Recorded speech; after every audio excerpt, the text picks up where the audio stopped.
Our next presenter spoke to my Leadership Cleveland cohort early on in our program, and he set the bar high with his passion, energy, and disruptive vision.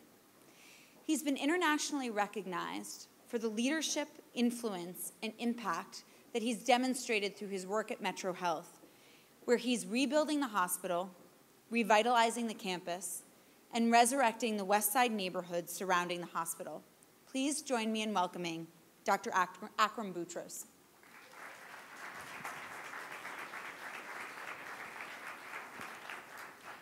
Hi. So I'm not here to sell you an app or a company. I'm here to sell you on just an idea. 1.2 billion, that's how many hits you get when you Google innovation. Now it's up, got to be up another million or two. A lot of these sites want to let you in on the secrets of innovation. They tell you that you must have management focus. You must have a first-class report system. You got to start with a framework that is adaptive. You got to add in a willingness to invest in your ideas and a spirit of collaboration. Those things really help. But the real key to successful innovation is something else. So let me start by talking about a little bit about why we need innovation and why we need inventiveness. Why we should all care about inventiveness, about ingenuity. The answer is right in front of you. Just take a look at your hand. Without the innovation of the opposable thumb, humans would not have survived or thrived. That thumb helped us grasp tools, rocks, and other things to help us gather, to food, to be able to fend off predators, tools that helped us to protect our offsprings and ourselves. Tools that helped us both thrive and survive. And that old saying, innovate or die, Mother Nature knows it best. And it's just as important in the business world. If you want to survive, if you dare to want to thrive, you're going to have to change. You're going to have to innovate. So how does people successfully innovate? I believe the secret to innovation is trust. Trust is the foundational sentiment of teamwork, of risk-taking, of fully investing oneself. It creates speed, agility, and focus. Speed, because you're not wasting time deciphering or maneuvering around the politics of the team or situation. Agility, because we're all listening, truly listening to one another, and making adjustments as you go along based on what's best for the team, and not just making sure that you're getting the results and getting credit. Focus, because you strip away about 50% of the nonsense that goes along with working against each other in a team. So when you're not aligned around trust, there's a great deal of lack of focus. So if you're a manager for a CEO, building trust can be a little scary, but it's pretty easy. So it's very similar to helping your kids learn to drive. So first step, give them the keys. Right? They got to start the car. You can't do it. Tell them it's going to be okay. Tell them that they can create the future for themselves. Tell them that you're going to be sitting right next to them and you're going to have their back. Next, let them do it.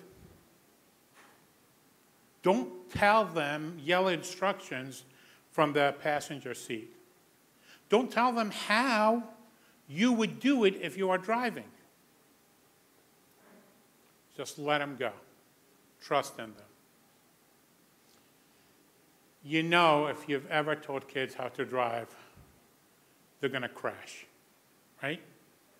So you don't have to point it to them. When they hear the fender crumble, they're going to know all about it. Give them time to recover. Ask them what they learned from it. Help them understand what to do better. And help them to share that.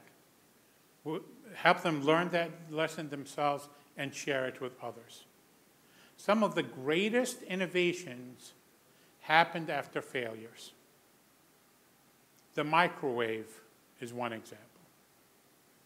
So, and then when they succeed, when they actually figure it out,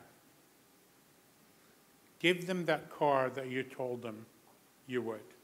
Buy it for them. Invest in them.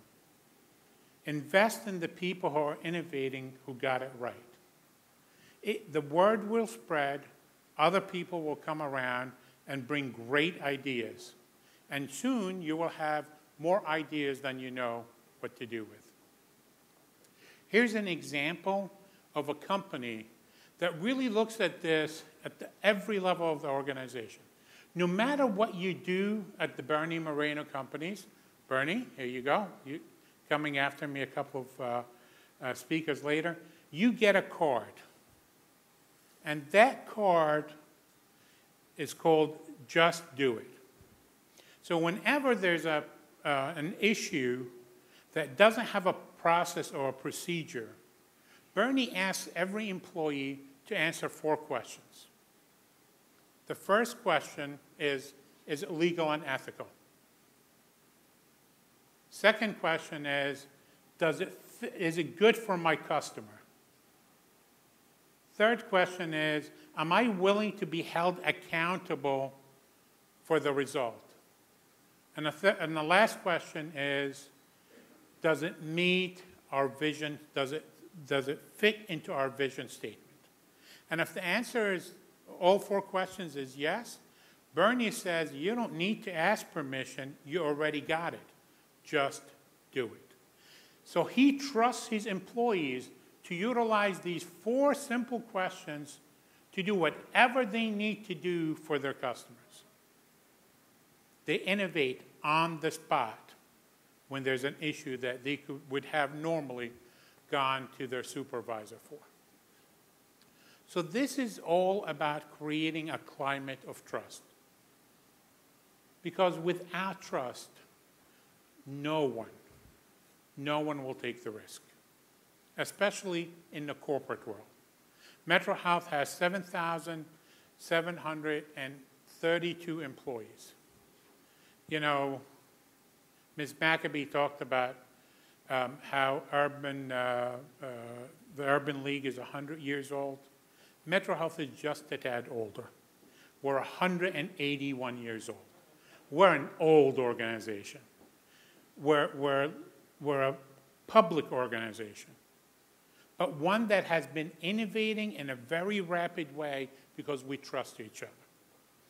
So all I ask you is to believe in an idea, and that idea is to trust yourself, to trust the people around you, to trust in the process. And if you do that, you will certainly succeed in innovation. Thank you very much.